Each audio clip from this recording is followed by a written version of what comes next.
Assalamualaikum warahmatullahi wabarakatuh. Perkenalkan kami dulu dari kelompok 1. Perkenalkan saya Satria Arwibowo sebagai moderator dari kelompok 1. Kelompok 1 ini akan membawakan mengenai tindak pidana teknologi informasi sebagai bagian dari tindak pidana khusus. Saya Marcella Hedi Salma dengan NIM A131200017.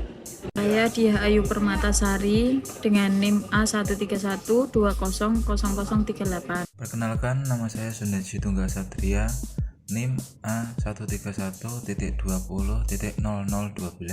Saya Ratu Magfiro, NIM A131200036. Saya Dewa Sawero, NIM A131200127.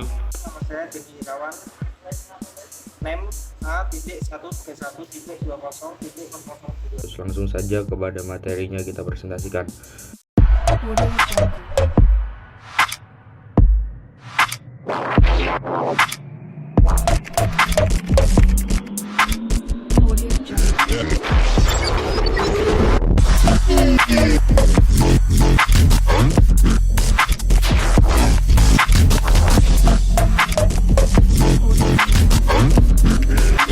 Apa itu cyber law? Cyber law adalah aspek hukum yang ruang lingkupnya meliputi setiap aspek yang berhubungan dengan orang atau perseorangan atau subjek hukum yang menggunakan dan memanfaatkan teknologi internet yang dimulai pada saat mulai online dan memasuki dunia cyber atau dunia maya. Istilah hukum diartikan sebagai padanan dari kata cyber law yang saat ini secara internasional digunakan untuk istilah hukum yang terkait dengan pemanfaatan teknologi informasi. Istilah lain yang juga digunakan adalah hukum teknologi informasi atau Law of Information Technology, hukum dunia maya, dan hukum mayantara. Secara akademik, terminologi atau cyber law belum menjadi teknologi yang umum. Terminologi lain untuk tujuan yang sama seperti the law of the internet, law and the information superhighway, information technology law, the law of information, dan lain-lain. Jonathan Rosennart dalam bukunya yang berjudul Cyber Law, The Law of Internet membagi ruang lingkup cyber law dalam beberapa hal. Di antaranya yaitu 1. Copyright atau hak cipta, 2. Trademark atau hak merek, kemudian defamation atau pencemaran nama baik, kemudian hate speech atau penghinaan, penistaan, fitnah, hacking atau virus ilegal, penyerangan terhadap komputer lain, regulation internet resource atau pengaturan sumber daya internet, kemudian penyerangan privasi, duty care atau kehati-hatian, criminal liability, kejahatan menggunakan teknologi informasi, procedural issues, yurisdiksi, pembuktian, penyelidikan, dan lain-lain, electronic contract, transaksi elektronik, pornografi, pencurian lewat internet, kemudian perlindungan konsumen, dan pemanfaatan internet dalam sehari-hari.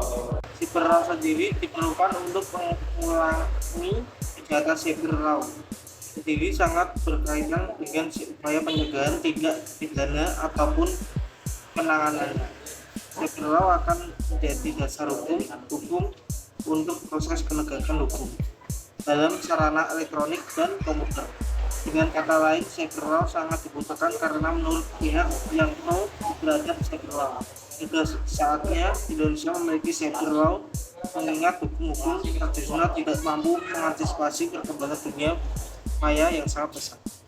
Dengan cyber law, contoh kasus dalam kejahatan cyber adalah kasus yang dialami oleh Wakil Ketua MPR periode 2009 sampai 2014, yaitu Lukman Hakim Saifuddin, di mana email beliau dibaca oleh seseorang untuk mendapatkan kepentingan dengan sejumlah uang, dengan mengirimkan surat kepada kontak-kontak yang ada di email milik beliau.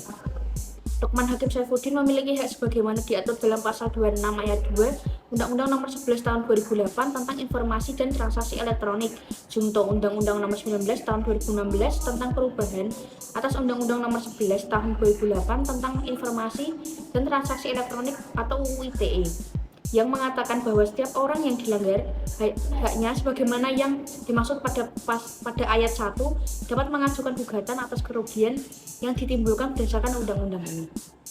Dengan hak yang telah disebutkan di atas, Lukman Hakim Saifuddin berhak untuk mengajukan gugatan yang berdasarkan pada pasal 28 ayat 1 UU IT yang berbunyi, setiap orang dengan sengaja dan tanpa hak menyebarkan berita bohong dan menyesatkan yang mengakibatkan kerugian konsumen dalam transaksi elektronik, di mana hal ini tersebut merupakan perbuatan yang dilarang. Sejalan dengan itu, pelaku dapat dikenakan pidana sesuai ketentuan pasal 45A UU IT yang berbunyi, setiap orang yang dengan sengaja dan tanpa hak menyebarkan berita bohong dan menyesatkan yang mengakibatkan kerugian konsumen dalam transaksi elektronik sebagaimana dimaksud dalam pasal 28 ayat 1 dipidana dengan pidana penjara paling lama 6 tahun dan atau denda paling banyak 1 miliar rupiah.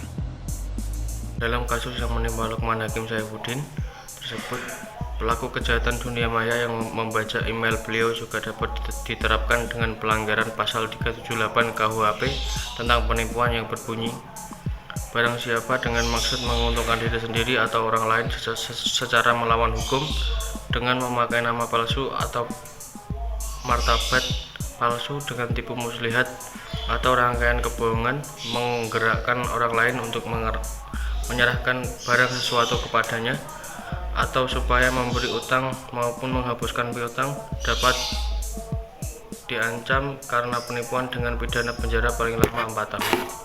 Perkembangan teknologi informasi dan komunikasi menyebabkan perubahan sosial, ekonomi, dan budaya secara signifikan berlangsung demikian cepat. Perkembangan teknologi internet juga menyebabkan munculnya kejahatan yang disebut dengan cybercrime, kejahatan yang melalui jaringan internet. Sekian presentasi dari kelompok 1 mengenai tindak pidana teknologi informasi. Apabila ada pertanyaan silahkan tanyakan pada kolom komentar.